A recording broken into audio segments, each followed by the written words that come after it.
અત્યારે લગભગ મારી પાસે 400 ઉપરાંત રેડિયો ખરા, અને એમાં વાલ્વવાળા જે જૂના રેડિયો આવતા એવા રેડિયો, ટ્રાન્સ રેડિયો, આ બધાનો સંગ્રહ મારી પાસે છે. મને નાનપણથી આવો બધો ઇલેક્ટ્રોનિક્સને લગતો શોખ હતો, અને એટલે જ મેં એસએસસી પછી આનો ફૂલ ટાઈમ ગવર્મેન્ટ કોર્સ કર્યો, અને એ શોખને અત્યાર સુધી મેં જાળવી રાખ્યો છે.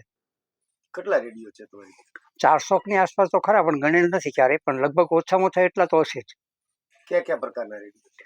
એમાં દરેક કંપનીના, મર્ફી, ફિલિપ્સ, નેશનલ, ફોરેનના ગ્રુન્ડિંગ છે, પાનાસોનિક, એટલે એવા ઘણા બહારની કંપનીઓના પણ ઘણા મારી પાસે, ટેલિફંકન છે, સિમેન્સ છે. કઈ રેડિયોમાં વિશેષતા કઈ છે વધુ પડતી? વિશેષતાઓમાં તો જે કંપની ઉપર આધાર રાખે.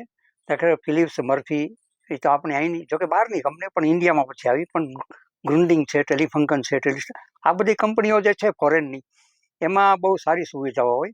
એટલે કે બેન્ડ સ્વિચની અંદર એવી વ્યવસ્થા હોય કે બેન્ડ વધારે હોય તો સ્ટેશન સારી રીતે તમે સિલેક્ટ કરી શકો, અને પરફોર્મન્સ એનો સારી રીતે તમને મળે જે સ્ટેશન વાગતું હોય એનો. આજે વિશ્વ રેડિયો દિવસ છે, શું કહેવું?